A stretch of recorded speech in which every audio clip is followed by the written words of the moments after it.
Unidos estamos nesta manhã para prestarmos culto ao nosso Senhor, gratos por tudo quanto Ele tem feito nas nossas vidas e pela sua sublime provisão na nossa frágil existência.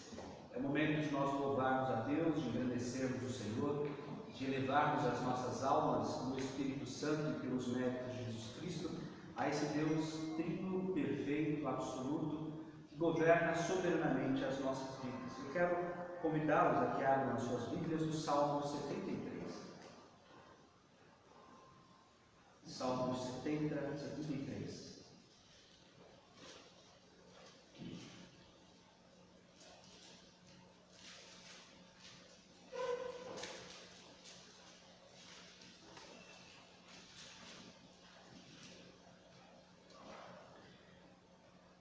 Com efeito, Deus é bom para com Israel, para com os de coração limpo. Quanto a mim, porém, quase me resvalaram os pés. Pouco faltou para que se me desviassem os passos, pois eu invejava os arrogantes ao ver a prosperidade dos perversos. Para eles não há preocupações, o seu corpo é sadio e médio. Não partilham das canseiras dos mortais, nem são afligidos como os outros homens. Daí a soberba que os cinge como um colar e a violência que os envolve como um manto. Os olhos saltam-lhes da gordura, do coração brotam-lhes fantasias. Motejam e falam maliciosamente da opressão, falam com altivez. Contra os céus desandam a boca, e a sua língua percorre a terra. Por isso o seu povo se volta para eles e os tem por fonte de que bebe a largos sorvos. E diz: como sabe Deus? Acaso há conhecimento no Altíssimo? Eis que são estes os ímpios, e sempre tranquilos aumentam as suas riquezas. Com efeito, inutilmente conservei puro o coração e lavei as mãos da inocência, pois de contínuo sou afligido e cada manhã castigado. Se eu pensar em falar tais palavras, já teria traído a geração dos teus filhos. Em só refletir para compreender isso, achei muito pesada a tarefa para mim. Até que entrei no santuário de Deus e atinei com o fim deles. Tu certamente os pões em lugares escorregadios e os fazes cair na destruição, como ficam de súbito assolados, totalmente aniquilados de terror. Como um sonho quando se acorda, assim, ó Senhor, ao despertares, desprezarás a imagem deles. Quando o coração se me amargou e as entranhas se me comoveram, estava embrutecido e ignorante. Era como irracional a tua presença. Todavia, estou sempre contigo. Tu me seguras pela minha mão direita, tu me guias com o teu conselho e depois me recebes agora. Quem mais tenho eu no céu? Não há outro em que eu me compraza na terra. Ainda que a minha carne e o meu coração desfaleçam, Deus é a fortaleza do meu coração e a minha herança para sempre. Os que se afastam de ti, eis que perecem. Tu destróis todos os que são infiéis para contigo. Quanto a mim, bom é estar junto a Deus. No Senhor Deus ponho o meu refúgio, para proclamar todos os seus feitos. Amém. Nós cantaremos ao Senhor o hino de número 26. É o som do instrumento, a igreja deverá colocar-se em pé.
nós oraremos ao Senhor.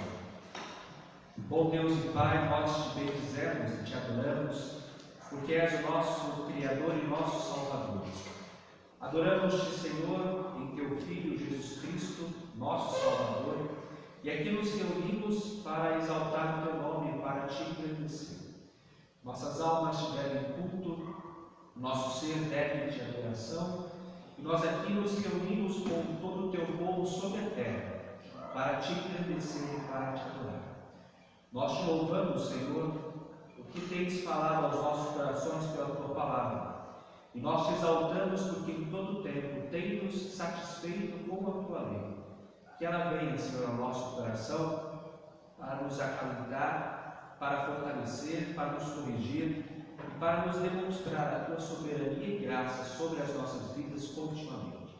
Pedimos-te que abras, pois, o nosso coração, que faças com que estejamos prontos nas nossas mentes e em tudo o que há em nós, para ouvirmos a tua doce voz. E que, bom Deus e Pai, sejamos edificados pela tua santa palavra no teu Santo Espírito. Nós oramos gratos em nome santo de Jesus Cristo, teu Filho, Senhor nosso. Amém. Quero convidá-los a que abram as suas Bíblias na primeira carta de Pedro, capítulo 1, e nós leremos os versos 3 a 5. Primeira carta de Pedro, capítulo 1, versos 3 a 5.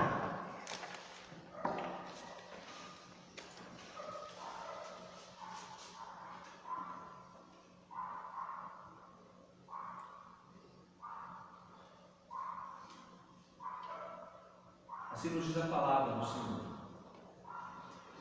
Bendito Deus e Pai de nosso Senhor Jesus Cristo, que segundo a sua muita misericórdia, nos regerou para uma viva esperança, mediante a ressurreição de Jesus Cristo dentre os mortos, para uma herança incorruptível, sem mácula, imarcessível, reservada nos céus para nós outros, que sois guardados pelo poder de Deus, mediante a fé, para a salvação preparada para revelar-se no último tempo.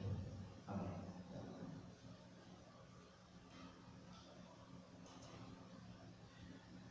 Há uma dinâmica na história do povo de Deus que nos chama muito a atenção. E essa dinâmica, por incrível que pareça, não é algo que pode ser considerado, do ponto de vista humano, como positivo. Você volta desde as primeiras histórias, e aí você se deleitaria com os primeiros homens e a constituição social logo no início da civilização, e você se depararia com alguns indivíduos que são diferentes, e são aqueles que manifestam no seu íntimo e manifestam na sua prática um compromisso completo com Deus. Se espera dessas pessoas, se pode observar na sua prática, como eles se entregam, como eles vivem em santidade e como eles dialogam com o mundo que está totalmente quebrado pelo pecado. E há reações, e essas reações que se dão neste mundo maculado pelo pecado são reações de oposição constantemente. E em toda a história do povo de Deus, desde o Antigo Testamento, você terá que se deparar com homens fiéis, com mulheres fiéis, mas que tiveram uma oposição ferrenha por parte daqueles que se levantavam contra Deus, se levantavam contra a santa mensagem de salvação e falavam contra aqueles que fielmente serviam ao Senhor. Por isso que não havia paz, por isso que muitos homens têm que se esconder, e por isso que em muitas situações estes servos e servas de Deus tinham que se desligar daquele ambiente social em que se encontravam para se esconder diante de tanta perseguição. As histórias nos mostram isso, as histórias de homens como Davi, as histórias de homens como os profetas, homens que anunciaram a palavra de Deus, só que tiveram uma reação absolutamente de oposição. Mas chama-nos a atenção quando nós percebemos a pessoa do nosso Senhor Jesus Cristo, bem como daqueles fiéis apóstolos que pregavam o Evangelho, que anunciavam o Evangelho, mas ainda assim tinham que experimentar a terrível perseguição. Nós observamos a história de Cristo, E nós lidamos com a história do Salvador e nós precisamos entender essa história.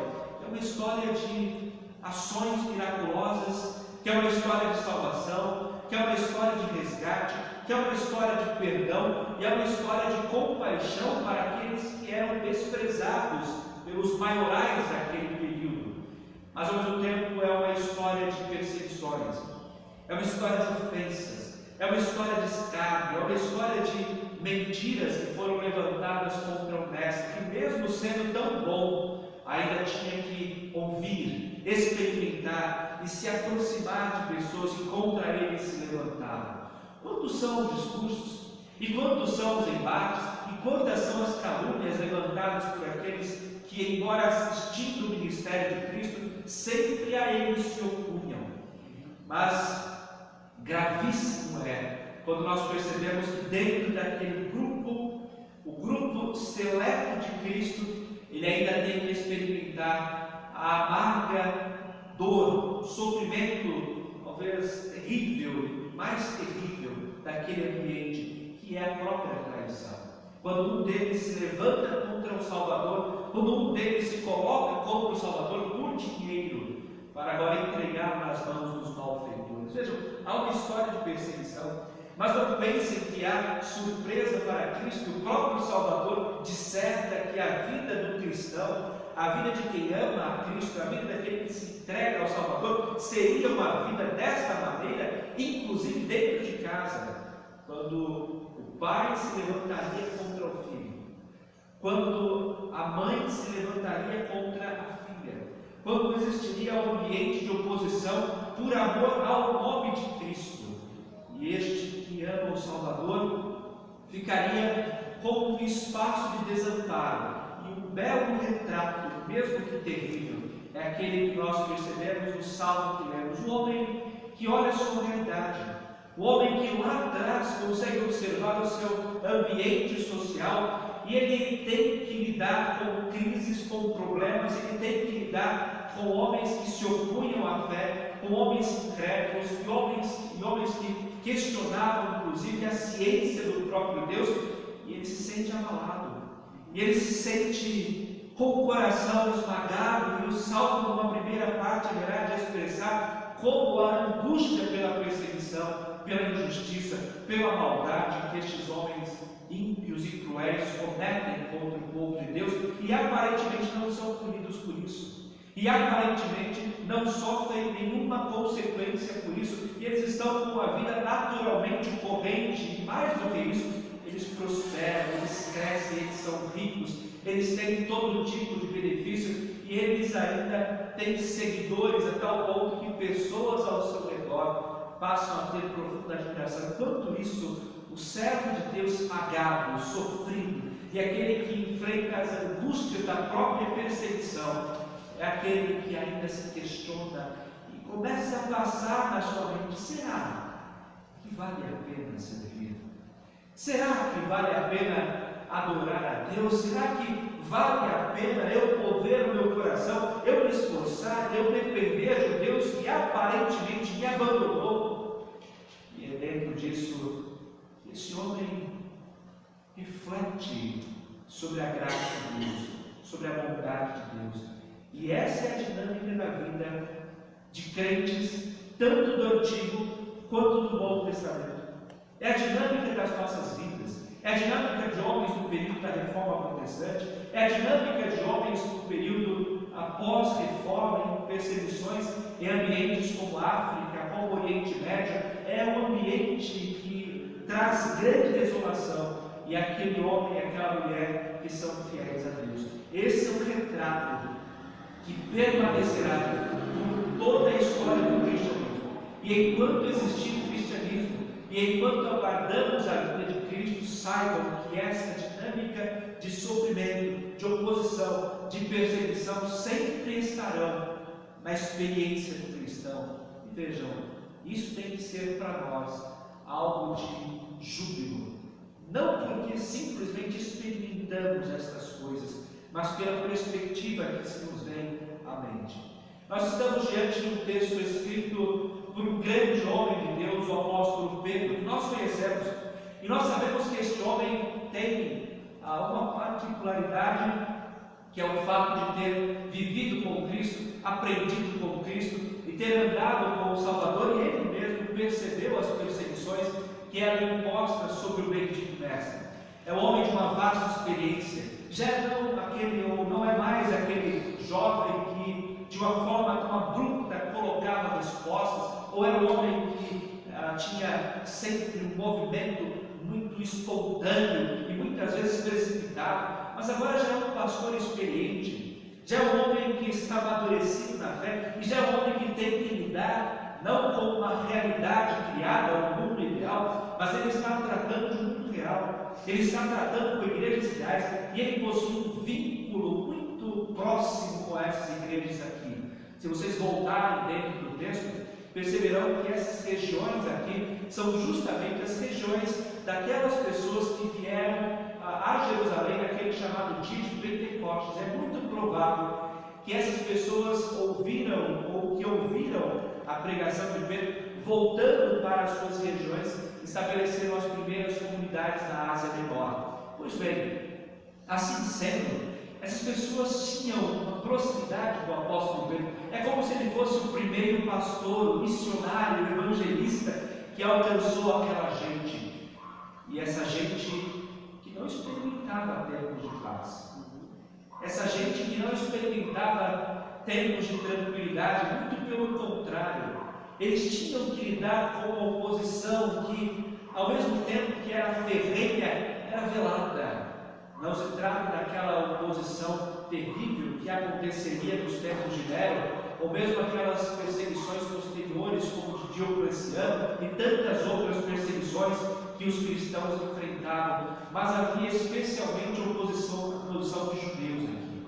Havia especialmente oposição daqueles que estavam ligados à religião antiga, mas que tinham uma indisposição em relação ao cristianismo.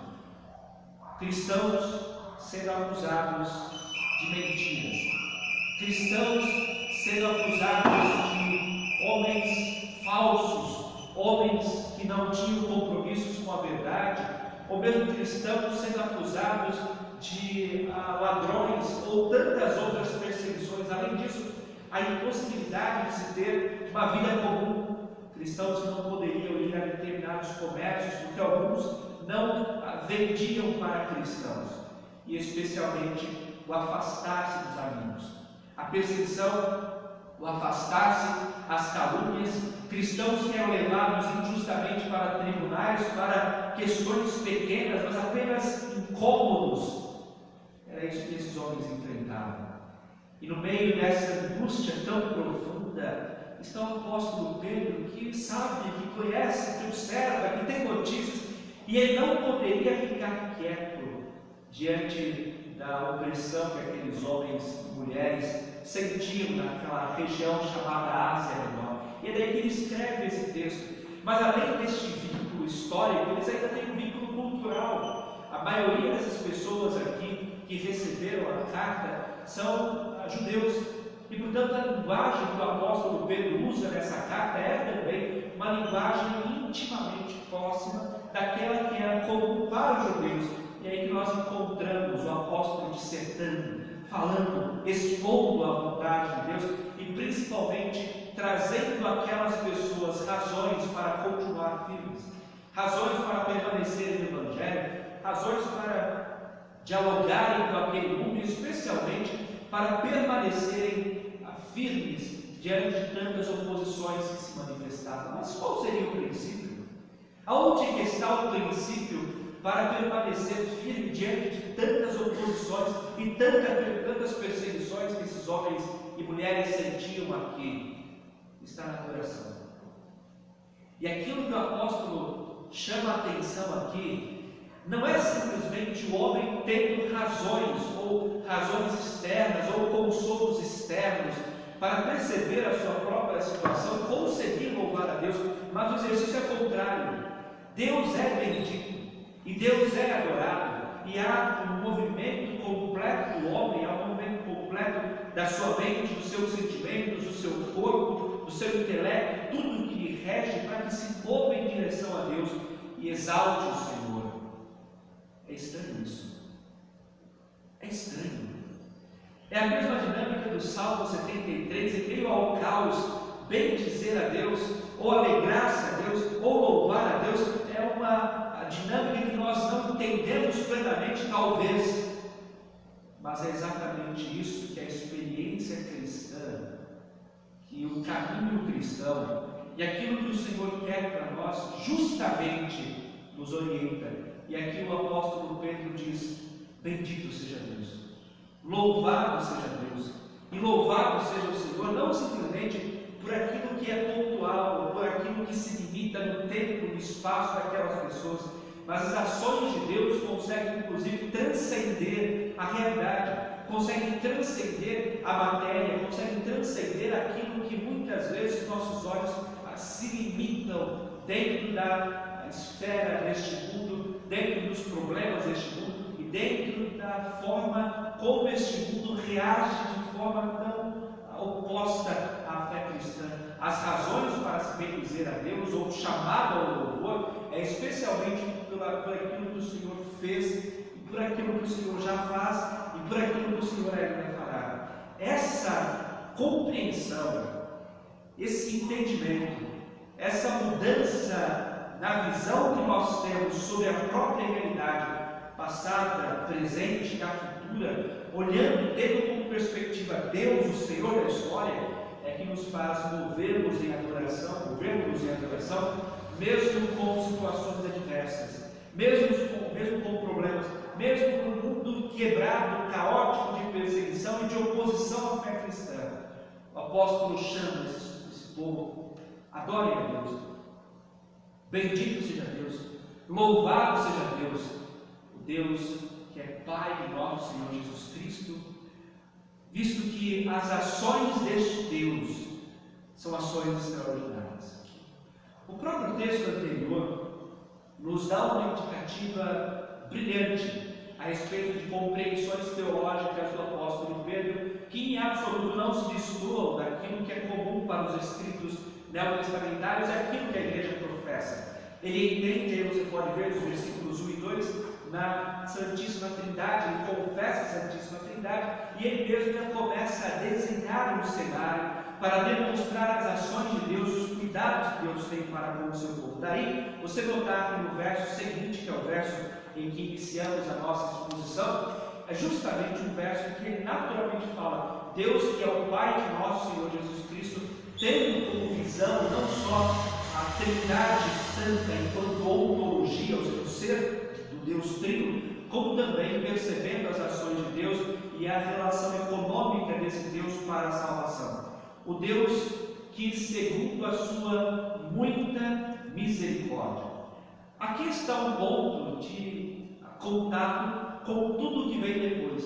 E especialmente é isso que permeia as nossas vidas, permeia a nossa história e faz com que nós tenhamos consciência de que, independente da situação em que nós nos encontremos, voltamos para Deus, para adorá-lo, para bendizê-lo e para consagrarmos a nossa vida a Ele, que é justamente aquilo que o autor sagrado chama essas pessoas a fazerem: a misericórdia de Deus.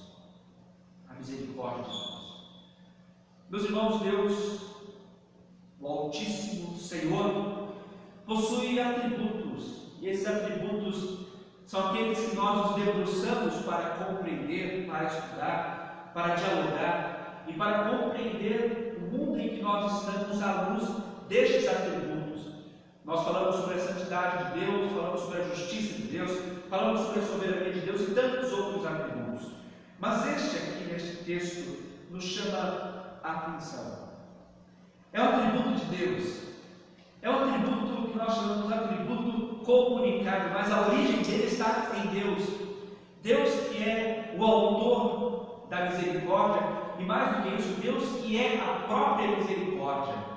Mas, para entendermos misericórdia, nós não precisamos simplesmente refletir no ser divino e nas suas perfeições, como também precisamos perceber que esse atributo é um atributo que se comunica com uma realidade caída. É um atributo que se comunica com uma realidade quebrada. E é um atributo que se comunica com uma realidade perdida e com uma materialidade perdida. Nós sabemos o que é misericórdia. Agora, a misericórdia sempre tem um alvo. A misericórdia sempre tem um local a atingir. E é aí que nós nos encontramos diante de um ser humano perdido. É aí que nós nos encontramos diante de um ser humano destruído pelo pecado, inimigo de Deus, e alguém que respirava ódio contra o seu Senhor. Mais do que isso, absolutamente impuro, pobre, que não tem nenhuma perspectiva e cuja mente cauterizada pelo próprio pecado movia-o a fazer apenas aquilo que é contrário à santa vontade de Deus. O que se esperar de um homem como esse? O que se esperar de uma mulher como essa?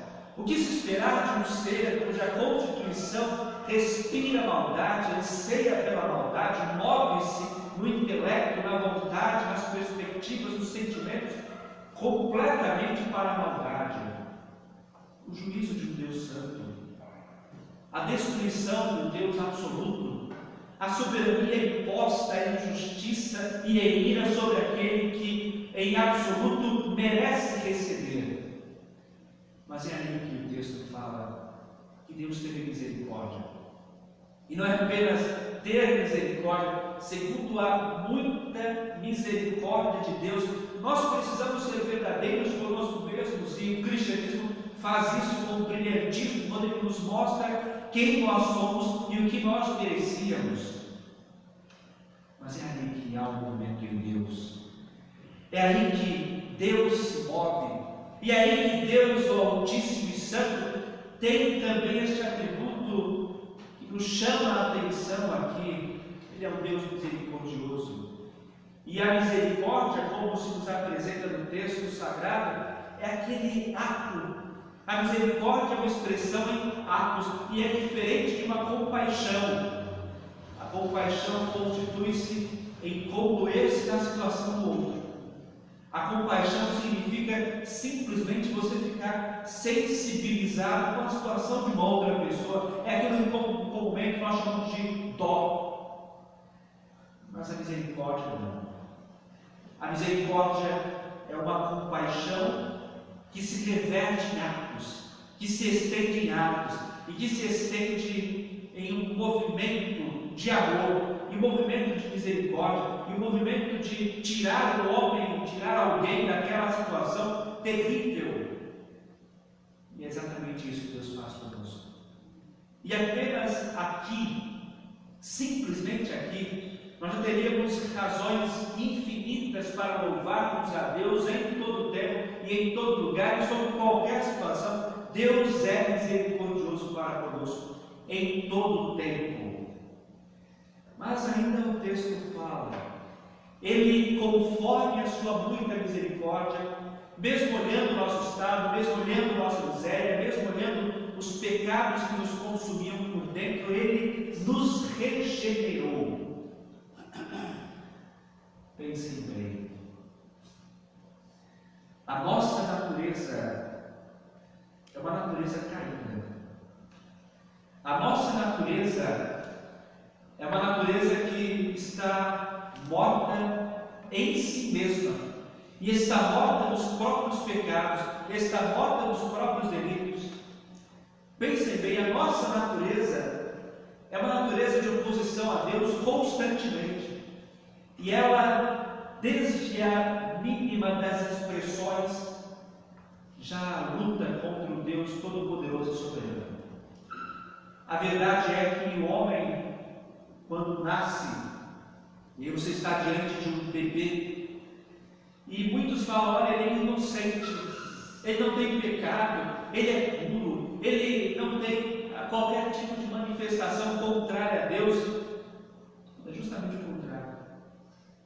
É pecador, é impuro, opõe-se a Deus, levanta-se contra Deus, e desde o seu primeiro respirar, ele já está no mundo marcado pelo pecado, ele mesmo já tem o pecado, e o seu crescimento simplesmente demonstrará isso. Ora, muitas vezes nós vemos crianças que desde o princípio, desde os primeiros passos ali, já tem inclinações à mentira, à dissimulação, à desobediência. E isso tudo é a própria disposição do coração da criança, que é muito mais sincera do que nós adultos somos. Porque ela é capaz de, por exemplo, manifestar o egoísmo de um modo aberto, claro. E nós ainda, por consensos sociais, por aquilo que nós chamamos de educação, ainda manifestamos certa cordialidade, mesmo que nos nossos corações nós ainda tenhamos e nutramos ódio, nutramos egoísmo e tudo mais. É uma condição tão vil que entendemos ser uma depravação completa e uma morte completa. O homem está morto em tudo. E a misericórdia de Deus está justamente no fato de ele pegar essa natureza. E ele toma essa natureza. E ele olha essa natureza. E Deus não vai desprezar a realidade dessa natureza caída. Só que ele dá outra. E ele faz nascer de novo. Ele faz como que voltar ao ventre materno, valendo-nos a ilustração do texto do apóstolo João, do diálogo de Jesus Cristo com Nicodemos. É como se voltasse ao ventre materno espiritualmente e ali nascesse de novo. Quem é que pode compreender a esperança cristã? Quem é que pode entender a fé cristã? Quem é que pode entender as convicções que apenas os cristãos possuem? Quem é que pode compreender o cristão feliz diante da morte ou contente diante da morte? Quem é que pode entender a paz em meio à tempestade e uma confiança inabalável? Quem é que pode entender o cristão que se abstém dos pecados, que luta contra o pecado, que rejeita o pecado, que não se mistura com o pecado, e que especialmente, mesmo cercado de pessoas que tentam influenciá-lo para que lute contra Deus ou para que viva uma vida contrária a Deus, ele está consciente, ele está satisfeito, ele está pleno ao dizer que é feliz com Deus, não precisa se colocar no meio do pecado, não precisa deleitar-se nos pecados, não precisa amar o pecado, porque tudo o que ele tem está em Deus, e quando ele peca e erra, não é como acontece nas mentes do homem, dos homens e das mulheres que não tiveram essa regeneração. O homem natural, a mulher natural, quando pecam contra Deus, simplesmente é como se nada tivesse acontecido. Não há o pesar pelo pecado, não há reflexão pelo pecado, não há busca pelo arrependimento, não há sinceridade no coração de dizer: Senhor, eu pequei, imploro pelo perdão. Simplesmente a vida continua. Mas o cristão, quando peca, ele é esmagado. O cristão, quando peca, usando a ilustração do texto do Salmo 51, é como se os ossos fossem esmagados, ele não tem paz, é como se a pesada mão de Deus estivesse sobre os seus ombros, e um pagão nunca entenderá isso, a menos que seja alcançado pela mesma graça, mas nós entendemos.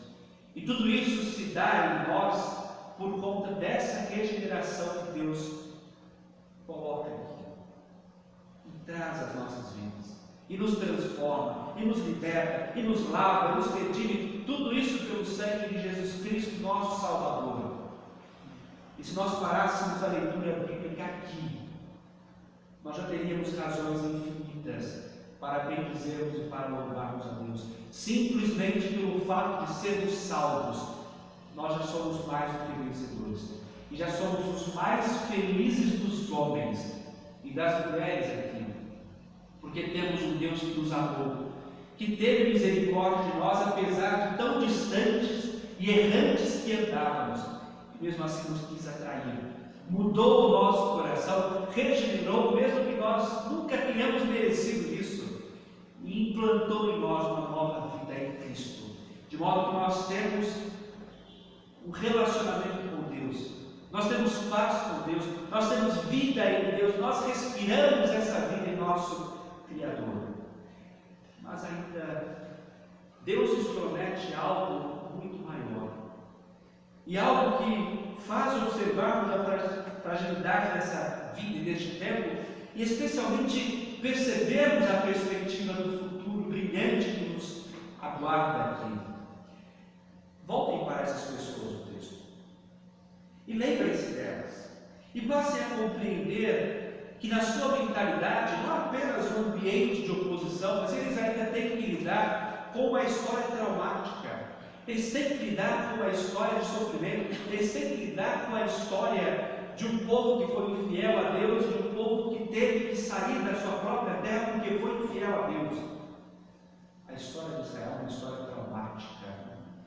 E mesmo Deus falando, avisando, e o tempo todo levantando profetas, esses profetas falando a respeito da lei e manifestando a lei em todo o tempo, esses homens não se voltavam ao Senhor, até que foram perdidos.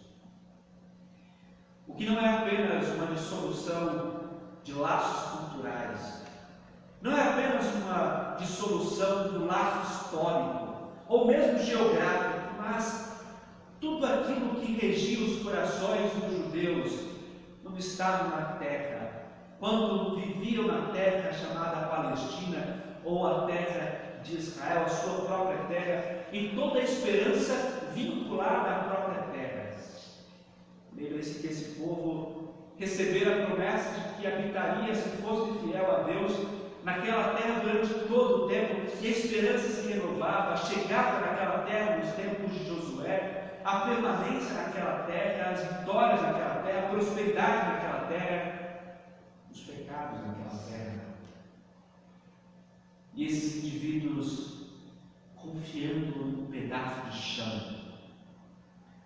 depositando a sua esperança na terra que eles poderiam sentir, no país que eles poderiam sentir, numa monarquia que fora estabelecida. Mas acontece que toda essa esperança se dissolveu. E nós conhecemos a história e sabemos que, depois de muito pecar, tanto o reino do norte quanto o reino do sul foram tomados. O primeiro tomado pelo reino da Assíria, o segundo tomado pelos babilônios. Esses homens são espalhados.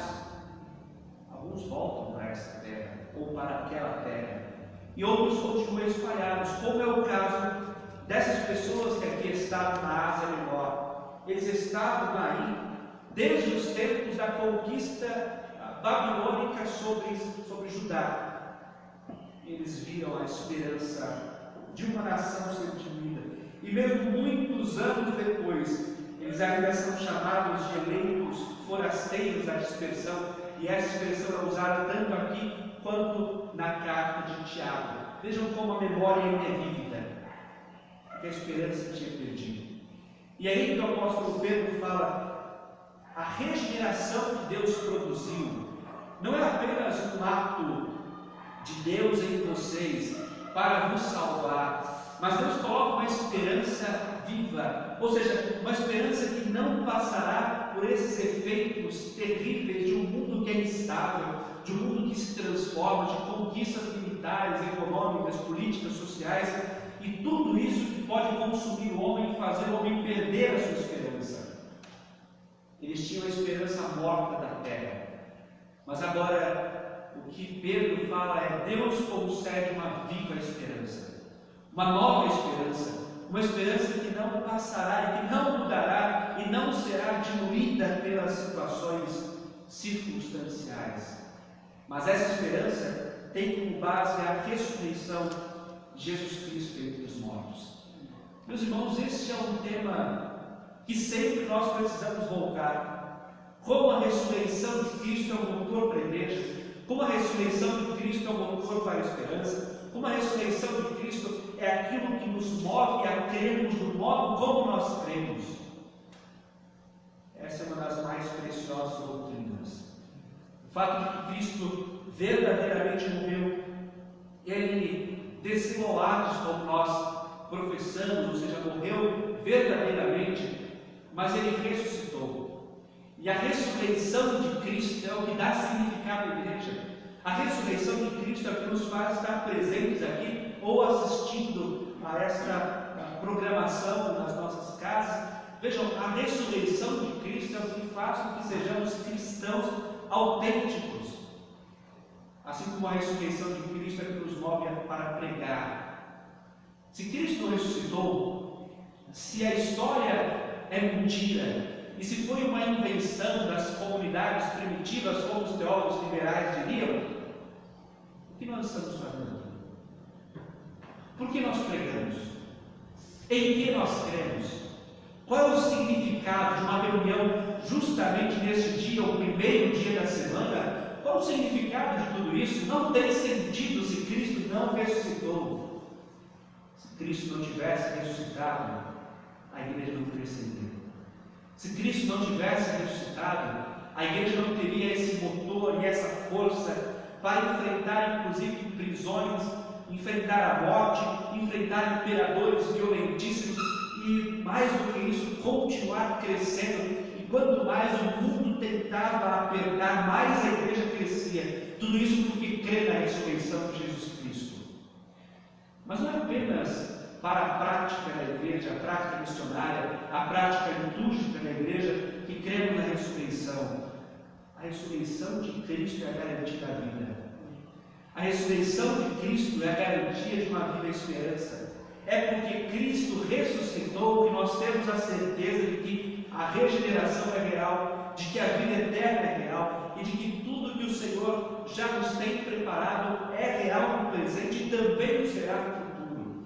Por isso que essa palavra esperança aqui tem um significado não subjetivo e não tem um significado de algo que há uma possibilidade, ao contrário, é uma firme convicção. Nós cremos em tudo isso, nós simplesmente esperamos as coisas acontecerem. E Deus nos regenerou para uma esperança, para uma certeza viva, tendo como base a ressurreição de Jesus Cristo. E é justamente o que aquelas pessoas historicamente não tinham. Historicamente, os seus pais já tinham perdido tudo, inclusive era por isso que elas estavam naquela terra chamada de Ásia Menor. Mas agora o que o apóstolo Pedro fala é independente da terra, a esperança que vocês têm é uma esperança viva, é uma certeza viva, é uma certeza que transforma, que liberta, por causa da ressurreição de Jesus Cristo, que é a primícia, que é a base, que é aquele que garantirá a esperança e a sua concretude. Mas além de uma viva esperança, essa regeneração, fruto da misericórdia divina, também é para a herança perfeita.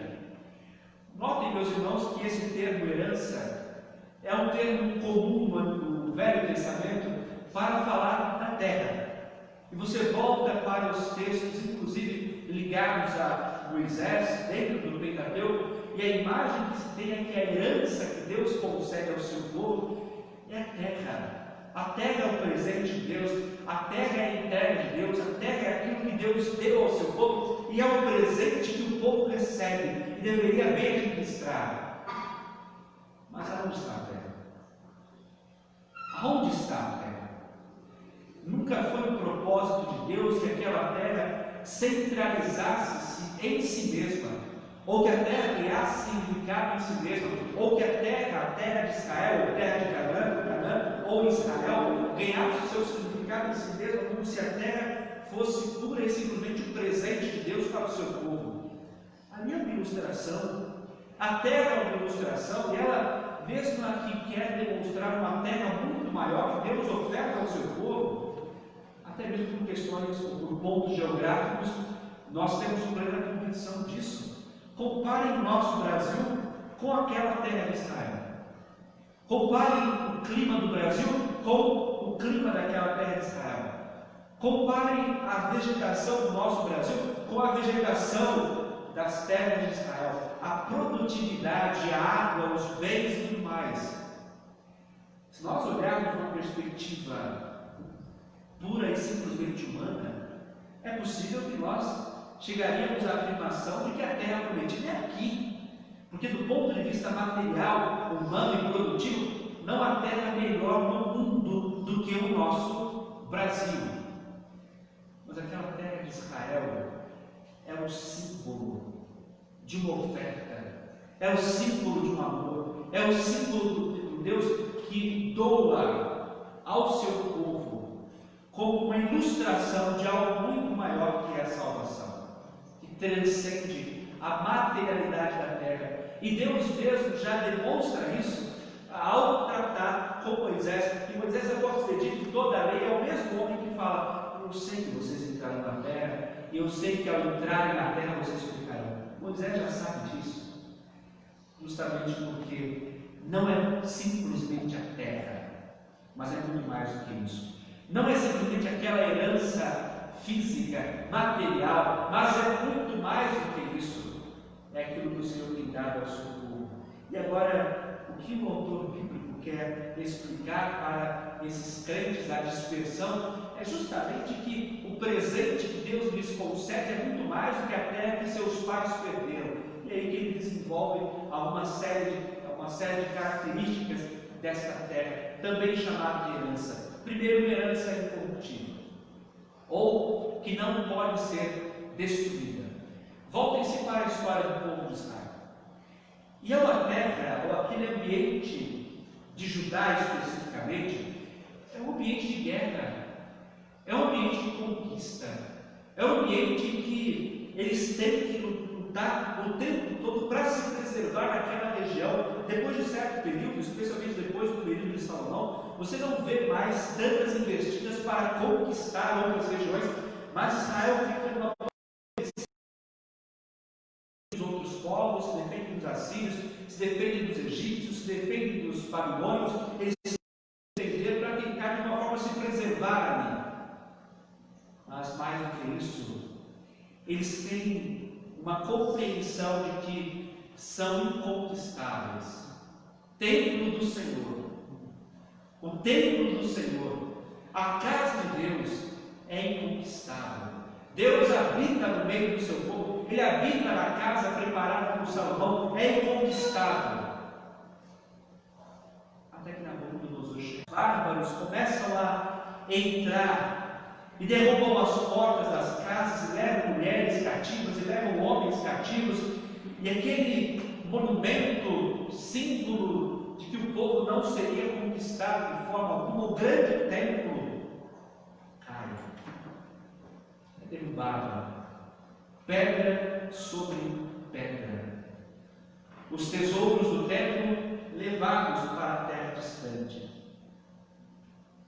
Aonde está a herança que não poderá ser destruída?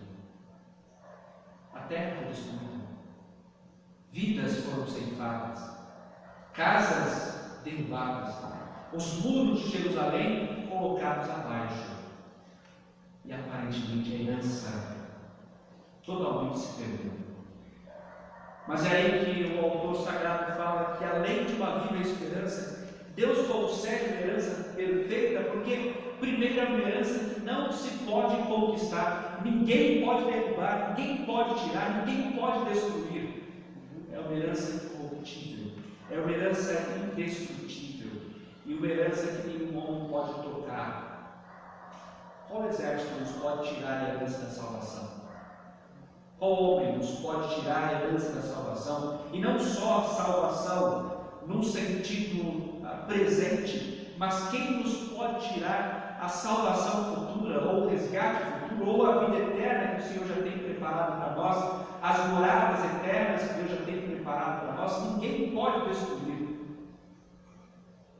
justamente porque Ele oferta espiritualmente, Ele oferta de modo completo, Ele oferta de modo que a materialidade, ou mesmo a perseguição, nada do que existe nesse mundo pode destruir. Mas além disso, essa herança é uma herança sem mácula. Qual a origem da destruição do povo? Qual a origem da destruição daquela nação? E aonde que começou a derrocada do povo de Israel, a destruição do povo de Israel? Não foi simplesmente mau cálculo militar, não foram investimentos ruins, ou mesmo não foi um povo que, mesmo crendo em Deus, lutou contra os seus adversários e se perdeu. Não foi em absoluto isso. Mas a origem do mal está no pecado. É o pecado que trouxe a fragilidade ao povo, foi o pecado que trouxe a idolatria para o povo, foi o pecado que consumiu o povo por dentro, foi o pecado, inclusive, que trouxe a ira de Deus sobre o seu povo e, consequentemente, esse povo foi destruído pelas outras nações. A origem de tudo isso está no pecado, ou na mácula. O pecado destrói tudo. O pecado acaba com tudo. E nós não podemos minimizar os efeitos do pecado. O pecado é capaz não só de destruir uma casa, uma família ou uma vida, o pecado é capaz de destruir uma nação inteira. Não entendam que o pecado é brincadeira, o pecado destrói tudo que está à sua frente. E naquela herança terrena, física, material, em que eles colocariam os seus pés, o pecado entrou, e o pecado consumiu, e o pecado destruiu, e o pecado foi tomando proporções gigantescas, e ao mesmo tempo ele estabelece raízes muito profundas, ele estabelece raízes na monarquia, ele estabelece raízes no sistema religioso, ele estabelece raízes na sociedade de Israel e consome aquela sociedade por dentro, até que o Senhor, com sua ira, faça com que aquela herança desapareça. Mas o texto bíblico aqui nos mostra que a herança de Deus já prepara para o seu povo, além de uma herança que não pode ser tomada por ninguém ou destruída por ninguém, ainda também é uma herança em que o pecado não entra, a maldade não entra, a injustiça não entra, a mentira não entra, e tudo aquilo que consumiu Israel não pode entrar nessa herança, porque ela é uma herança perfeita, e ela é uma herança preparada pelo próprio Senhor Jesus Cristo. É uma herança inacessível, uma palavra que nós não ouvimos muito. Inacessível significa que não murcha. Que não murcha. Mas o que tem a ver? Não murcha. Meus irmãos, nós sabemos muito bem que tudo neste mundo, no espaço, no tempo, passa por transformações. E essas transformações são transformações para a destruição. O tempo cuida disso. E o tempo cuida que as coisas sejam transformadas até que se diluam e praticamente deixem de existir. Você tem uma planta. E essa planta sofre os efeitos do tempo. Ela passa por transformações. Algumas folhas caem e se renovam. E este processo é contínuo. Mas também a experiência da nossa própria vida. Nós nascemos, nós crescemos, nós amadurecemos, nós envelhecemos, e haverá um momento em que nós deixaremos este mundo. É um processo natural de transformação das coisas que levam à fragilidade e levam até mesmo ao não existir, embora tudo passe por transformação. O mesmo acontecia com aquela herança. Era uma herança dinâmica, era uma herança que se transformava, e era uma herança que o próprio tempo cuidou para que ela fosse destruída. E o próprio tempo demonstrou isso. Pessoas morreram. Houve transformação do sistema de governo, houve transformação do mundo, e a própria sociedade foi se consumindo e se destruindo pelo próprio tempo. Quando o projeto de Deus é que o povo ficaria firme para todo sempre. Mas a herança se destruiu, e a herança mesmo se consumiu pelo próprio tempo. Mas agora o que o autor bíblico coloca, o apóstolo Pedro, é que essa herança prometida por Deus, aquilo que Deus quer para o seu povo, é aquilo que o Senhor já tem preparado para o seu povo. É uma herança que não passa pelos efeitos do tempo. É uma herança que não se transforma pelos efeitos do tempo. É uma herança que não murcha pelos efeitos do tempo, que não tem esse problema grave que nós humanos enfrentamos, que as instituições enfrentam, que os países enfrentam, que tudo aqui está sobre o tempo, sobre o espaço enfrentam. Nessa herança não existirá. Mas especialmente é uma herança reservada dos céus. Aí que está. O autor bíblico fala que essa herança, tudo isso que tem se dito aqui, não é material, não é físico, não pode ser tocado agora. E como aquelas pessoas precisavam ouvir isso, porque ainda tinham nas suas mentes que a herança é a terra, que o presente é a terra, que a vida eterna consiste em se estar na terra de Canaã e ali permanecer por todos os séculos e ter um rei sobre Jerusalém, da onde ele presidirá todo mundo, e aquela terra ser o local perfeito. O que Pedro diz é exatamente o contrário. Essa herança que ninguém pode tomar ou destruir, essa herança que o pecado não entra, essa herança que não sofre os efeitos do tempo, não pode ser e nunca será aquela terra de Canaã, fisicamente falando. O que já destrói uma série de ideias de pessoas que sinceramente ainda entendem que há algo de especial naquela terra.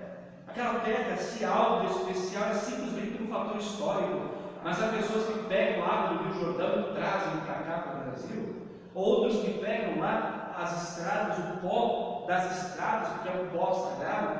Ou ainda falam sobre óleo que vem da terra de Israel, utensílios que vem da terra de Israel, como se fosse algo impressionante, com poder miraculoso, e que é mais importante para Deus do que outras tantas regiões. Quantos pregadores, eu vou orar lá em Israel, eu vou orar, mas é lá no Monte das Oliveiras, eu vou orar, mas é lá na cidade de Jerusalém. Meus irmãos, em qualquer lugar do mundo que nós orarmos, seja no alto monte, ou aqui onde nós estamos, ou no profundo abismo, se nós lá nos encontrarmos, Deus nos ouvirá da mesma forma. Mas as pessoas têm amor naquela terra, há um elemento místico supostamente naquela terra, e aqui, simplesmente por essas palavras, Pedro já dissolve essas ideias, já desconstrói essas ideias, ao falar que a herança perfeita de Deus está nos céus, está reservada nos céus, está preparada nos céus, da onde descerá o advento do nosso Senhor Jesus Cristo. Mas nos chama a atenção o fato de não simplesmente o autor bíblico dizer que ela está nos céus, mas também falar que ela já está reservada, ela já está preparada, ela já está guardada. E aqui há uma dinâmica de palavras muito importante, reservada nos céus para vós outros.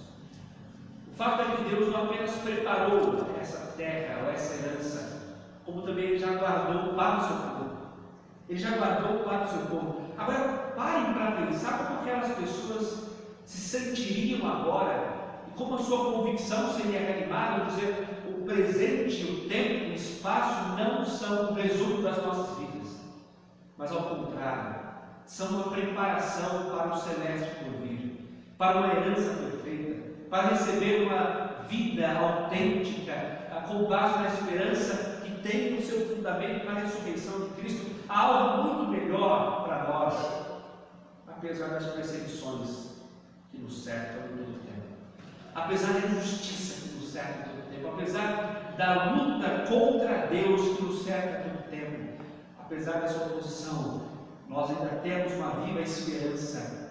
Nós ainda olhamos para o alto e sabemos que há uma herança perfeita, reservada ou guardada para nós. Mas para quem? E aí o texto usa a mesma palavra. Para vós, outros que sois guardados. A palavra reservada e a palavra guardado são a mesma palavra usada pelo apóstolo Pedro aqui. Deus que guarda a sua herança, mas Deus também que guarda o seu povo. Qual de nós tem condição de se preservar até o último dia para entrar nessa herança perfeita? Qual de nós tem condições espirituais, morais? Qual de nós tem uma vida tão irretocável que nós simplesmente não precisamos ser guardados por Deus e nós, pelos nossos próprios méritos e nossa própria força, somos capazes de nos preservarmos para a vida eterna? Nem de nós. Observando o santo padrão de Deus, nem de nós. Porque uma mínima falha nossa, um pecado mínimo, já é passivo da eterna santa e justa ira de Deus. Portanto, nenhum de nós pode, pelas nossas próprias forças, se guardar. Daí que está, meus irmãos, a beleza do Evangelho, que nos demonstra não simplesmente um Deus que prepara uma salvação, que entrega uma salvação, e diz simplesmente para o homem correr com as próprias pernas. Não. Deus guarda o seu povo. Deus preserva o seu povo. Deus sustenta o seu povo. Deus é quem santifica o seu povo. Deus é quem, pelo seu poder, é aquele que faz com que nós sejamos santificados. Nós sabemos que a obra da santificação é uma obra sinergista, mas é certamente uma ação maior do Espírito Santo ao nos preservar e, mais do que isso, ao manter a nossa fé e ao sustentar a nossa fé, pela qual nós nos apropriamos dos benefícios da vida eterna. Como o texto de Deus continua dizendo: vós sois guardados pelo poder de Deus, o Deus que nos preserva para a vida eterna, mediante a fé que Deus mesmo nos concede para a salvação, preparada para revelar-se no último tempo. A alegria que nós temos em Deus, ou bendito, que o texto usa aqui, é porque Ele nos regenerou, nos transformou, nos libertou, nos deu uma nova vida para uma esperança que não morrerá, para uma herança perfeita, mas para também uma salvação futura. Meus irmãos, quantos têm limitado a vida ao aqui e agora? Quantos têm pensado que a vida se resume a esse período em que estamos nessa existência, interagimos nessa existência, trabalhamos nessa existência, constituímos família nessa existência, como se o mundo fosse apenas aqui? E quantos ainda pensam que as bênçãos de Deus devem vir às nossas vidas aqui e agora? Por que o movimento da teologia da prosperidade cresceu tanto? Agora ele está caindo, mas por que ele cresceu tanto? São pessoas que queriam bênçãos, queriam ações de Deus no aqui e no agora. É como se eles fizessem a herança de Deus, aquilo que é bom aqui. E nesse momento, quando ouviram uma proposta que era justamente uma proposta que oferecia essas coisas no aqui e no agora, quando se animaram, a igreja lutaram sobre a promessa de que teriam riqueza sem fim, de que teriam saúde sem fim, de que teriam alegria sem fim, de que teriam todos os benefícios que na verdade são projeções de um futuro agora. E aí se resumiu a isso. Mas o que o texto bíblico nos demonstra é que essa herança preservada, guardada, separada com Deus, que também nos preserva interessantemente, e louvado seja Deus por isso, está para o futuro. É uma salvação que é para o futuro. Mas nós podemos nos perguntar: mas se eu não sou salvo hoje, e nós cremos que somos salvos, nós também temos que confiar que somos salvos. Sim, nós já somos salvos. Mas aqui, o autor está dizendo uma projeção futura que ainda nós seremos. É aquilo que você lê em algumas literaturas reformadas, é o já e o ainda não. Nós já somos salvos, mas ainda não seremos salvos. Nós já cremos em Deus, já somos salvos, já temos benefícios da graça de Deus, do poder dessa salvação, mas nós ainda teremos plenamente o que receber, que é exatamente isso que o texto bíblico fala. Essa herança é para o futuro, e é para aquilo que o texto diz que haverá de se revelar, sendo ela preparada, revelar no último tempo, ou seja, no advento do nosso Senhor Jesus Cristo. Quando Cristo vier, quando o nosso Salvador julgar vivos e mortos, quando Ele vier em glória, essa salvação nos será entregue. E mais do que isso, tudo aquilo que se levantava contra o povo de Deus, tudo aquilo que se opunha ao santo nome de Cristo, tudo aquilo que trouxe males a essas pessoas e nos trazem males hoje, serão julgados como um justo juiz, serão julgados como um santo juiz, serão julgados, mais do que isso, por aquele que conhece a experiência humana e sabe muito bem o que é padecer, porque ele é verdadeiro homem como nós somos.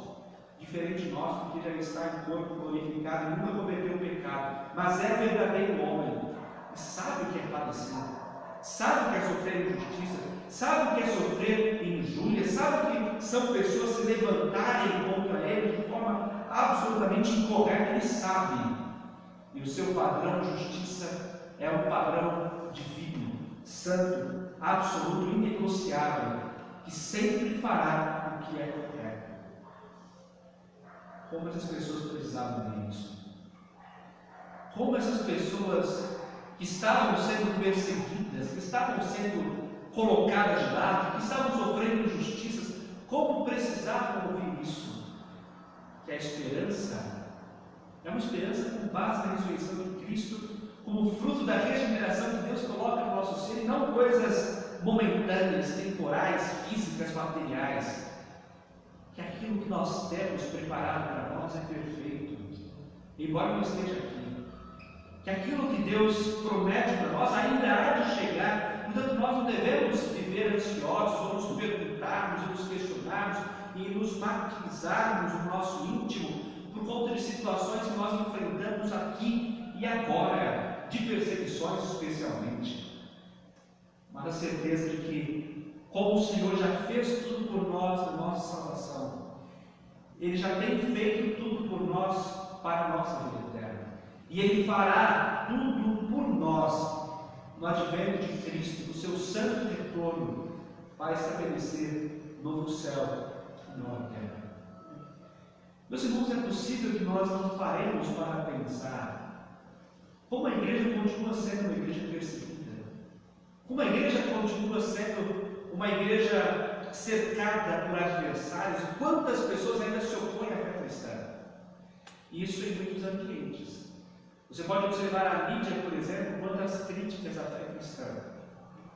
Você olha no campo da filosofia, essa mentalidade líquida na qual nós estamos inseridos, que simplesmente relativizam as religiões e relativizam o próprio cristianismo, só que com o cristianismo uma tratativa um pouquinho diferente. Não é apenas relativizar e colocar em pé de igualdade com as demais religiões, mas há sempre um sentimento de ódio ao cristianismo. É sempre um sentimento de ódio à fé cristã, à pessoa santa do nosso Senhor Jesus, e chega-se inclusive a fazer uma distinção. Jesus é uma coisa, mas a igreja é totalmente outra, o cristianismo é totalmente outro, e são distintas, porque a imagem que se construiu do Jesus é o Jesus pacífico, é o Jesus tolerante, é o Jesus de amor, é o Jesus que não lida com o pecado, que não pune o pecado, que não aplica a sua justiça ao pecado, é um Jesus absolutamente passivo. Enquanto a igreja moralista, a igreja ferrenha, a igreja conservadora, e que é a grande inimiga. No ambiente da mídia isso é comum. Quantas críticas à igreja? No ambiente universitário, então, nem se fala quantos desafios os adolescentes, os jovens têm que enfrentar, tanto na escola quanto na universidade, em que o ateísmo parece ser a regra, em que o marxismo parece ser a regra, e qualquer um que destoe ou é colocado como inimigo dentro da sala de aula e é perseguido pelo professor, ou então é publicamente ridicularizado. A ideia de criacionismo é absurda. A ideia de santidade dentro da sala de aula é absurda. A ideia de uma vida consagrada a Deus e de oposição a práticas que são comuns no ambiente de adolescência e de juventude são coisas que são intoleráveis. Quantos dos jovens e adolescentes são desprezados dentro do ambiente de escola porque se negam a ter um procedimento equivalente ao dos colegas, especialmente no que diz respeito à promiscuidade sexual. Quantos? Ou quando não querem se misturar com a corrupção, comumente chamado de cola, ou plágio, no caso do ambiente de universidade, e são ridicularizados, são criticados, são deixados de lado. Quantos no ambiente de família sofrem isso o tempo todo? E como nós lidamos com isso? Meus irmãos, nós entendemos que na nossa vida, assim como na vida de tantos homens de Deus, de tantas mulheres de Deus, não haverá uma melhora. Nós continuaremos a sermos perseguidos em todo tempo, em todo momento. Isso se nós mantivermos o santo procedimento cristão. Agora, se nós temos caminhado de uma forma parecida para o mundo, se nossas palavras têm sido as mesmas, se o nosso procedimento tem sido o mesmo, se a nossa cosmovisão tem sido a mesma, há algo errado. E esse errado não houve uma verdadeira transformação da vida, da história, não houve uma regeneração espiritual, não houve uma transformação completa como aquela que Deus opera no seu povo. Porque se nós vivemos em Cristo e por Cristo, naturalmente as oposições chegam. E nós não podemos ser ingênuos. Elas nos machucam, elas nos ferem, elas nos trazem complicações, elas nos afastam de pessoas que nós amamos ou pessoas que nós temos amizade, elas nos trazem, por vezes, traumas terríveis. No caso do Brasil, em outros tantos casos, eles são capazes, as perseguições, de trazer inclusive a morte.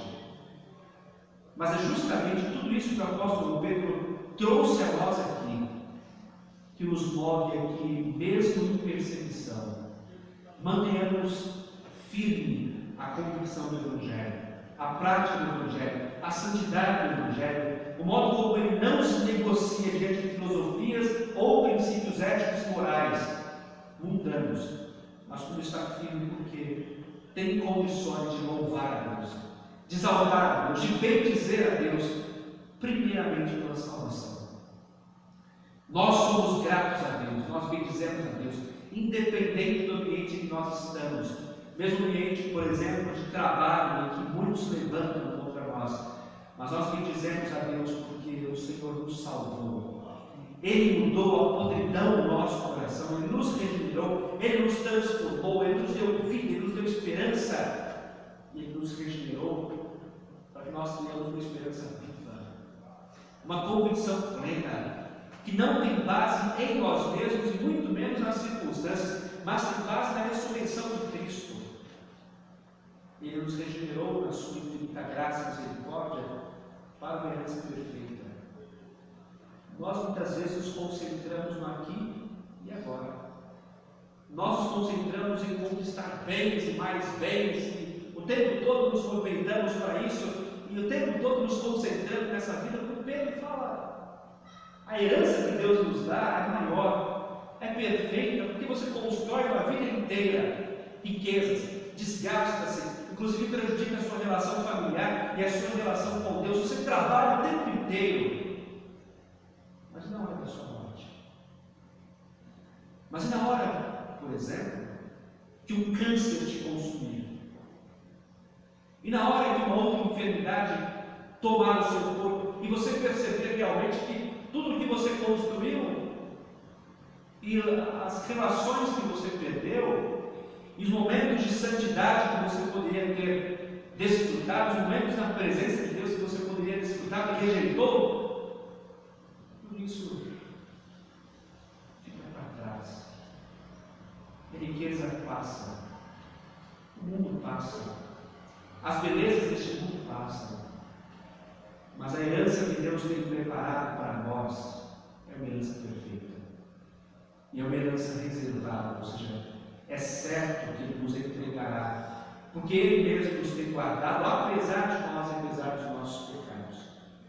Mas não espere isso para agora, não espere isso para essa vida breve, mas tenha sempre a perspectiva do futuro. É uma salvação que vem, é uma glória que vem, são tesouros que vêm, são riquezas que vêm, mas também vem o juízo, mas também vem o Cristo Rei, Senhor e Juiz, o qual julgará a todos segundo as suas obras, o qual julgará vivos e mortos, e todos terão que prestar contas a esse santo juiz. Nós receberemos a herança, mas aqueles que se opuseram a Cristo, aqueles que oprimiram o povo de Deus, aqueles que, numa escala maior ou menor, lutaram contra a santa vontade do nosso Salvador, eles terão que prestar contas a Deus. E por essas razões todas, nós podemos descansar. Homens terríveis como Joseph Stalin, como Fidel Castro e tantos outros que mataram cristãos, terão que prestar contas. Mas um amigo seu de trabalho também. Mas um colega seu, no ambiente de escola, de universidade, que se opôs à fé cristã, também. Um parente que zombava da sua fé, zombava do cristianismo. Alguém que te prejudicou pelo simples fato de ser cristão. Um professor que prejudica alunos pelo fato simples desses alunos serem cristãos. Eles também, mesmo sendo uma escala muito simples, terão que prestar contas ao Deus de todo o universo.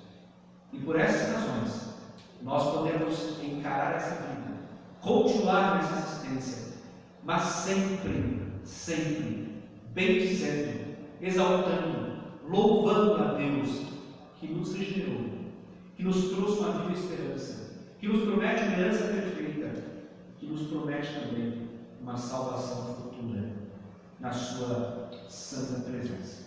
Que Ele assim, ricamente, nos abençoe, fortaleça e faça que continuemos firmes nas verdades absolutas da sua palavra, na salvação perfeita da sua palavra, vivendo e existindo para a glória do seu santo nome. Amém. Nós louvaremos a Deus com o grupo de cânticos.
Vamos orar mais uma vez.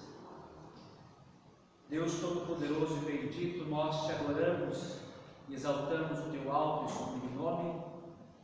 Tu que és o autor e consumador da nossa fé e criador de todas as coisas. Senhor, a ti pertence o mundo, a existência, o ser, o tempo, o espaço e especialmente as nossas vidas, que em Cristo encontram o seu significado e pelo Salvador conseguem enxergar o teu grande amor para conosco. Por isso aqui, Senhor, nós nos reunimos neste dia para te exaltarmos, para te bendizermos, para reconhecermos a tua grande misericórdia que continua trabalhando nas nossas vidas e continua em todo o tempo trazendo às nossas mentes a tua preciosa graça, o teu amor infinito, a tua paciência para conosco e especialmente as promessas que fazem com que nós vivamos num mundo caído como este. Bom Deus e Pai, nós vivemos num mundo que se opõe à tua palavra, que se opõe ao teu santo evangelho, que se opõe à vida que Cristo oferta. Nós tantas vezes padecemos sendo cercados por aqueles que lutam contra ti e contra a tua palavra. Comentários, insinuações, propostas indecentes, perseguições, injustiças, mentiras, tudo isso, Senhor, são levantados contra nós. E por um lado, bendizemos o teu nome, porque a semelhança dos apóstolos, quisestes que sofrêssemos por amor à causa de Cristo e por amor a este santo evangelho. Nós fomos encontrados dignos de padecer pelo santo nome do nosso Salvador e nós te bendizemos por isso. Mas também, Senhor, reconhecemos que podem nos trazer fragilidade, questionamentos, tristezas, quando enfrentamos tais perseguições, injúrias e levantes daqueles que se opõem não simplesmente a nós, mas essencialmente ao Senhor. E é por isso, Pai, que nós pedimos que reanimes nas nossas vidas a esperança, que nos fortaleça, que faça que nós percebamos os teus feitos contínuos em nós e por nós. Faze-nos bendizer o teu nome e a elevarmos os nossos lábios a ti, lembrando-nos da salvação e regeneração que o Senhor operou em nós, apesar da nossa indignidade, apesar do nosso pecado. Faz-nos ter renovada a esperança viva, uma esperança inegociável, uma esperança firme e que olha para a ressurreição de Cristo, nosso Senhor, e nela enxerga que todas as promessas a nós feitas serão cumpridas, pois assim como prometestes e ressuscitastes o teu Filho, assim fará conosco, quando naquele bendito dia teu Filho vier resgatar o rebanho que a ele pertence. Faz-nos também, Senhor, vislumbrar a herança que tens para nós, que não pode ser conquistada, que não possui pecado, que não terá os efeitos do tempo e que especialmente o Senhor tem preservado para nós, assim como nos tem preservado para ela e para ti mesmo. Também, Senhor, faz-nos perceber que tais promessas nos serão realizadas no futuro, na volta do teu Cristo, e que plenamente receberemos galardões celestes e eternamente estaremos contigo, com o Filho e com o Espírito Santo.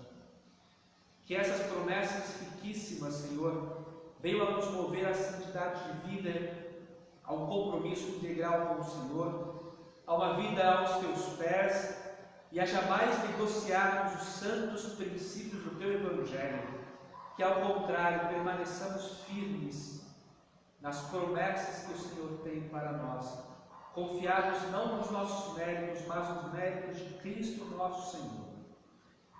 Traz-nos paz em meio ao caos do mundo, traz-nos segurança em meio aos questionamentos mundanos, traz-nos plena esperança em meio ao desespero que este mundo tem enfrentado. E que, Senhor, em Ti nós encontremos o descanso, a paz.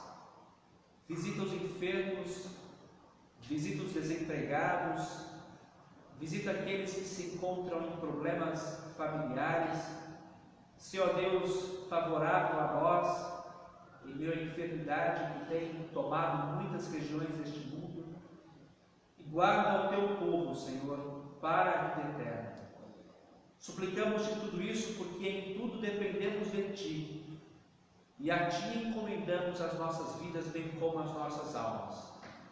Não porque merecemos, mas pelos exclusivos méritos de Jesus Cristo, Teu Filho e Senhor nosso, no nome de quem nós pedimos perdão pelos nossos pecados, e pelo mesmo poderoso nome nós oramos. E que o amor de Deus, infinito e soberano Pai, a graça de Jesus Cristo, nosso Redentor, bom Pastor, a comunhão, a consolação, a esperança e poder do Espírito Santo repousem sobre vós, meus amados, e sobre todo o povo de Deus, agora e para sempre.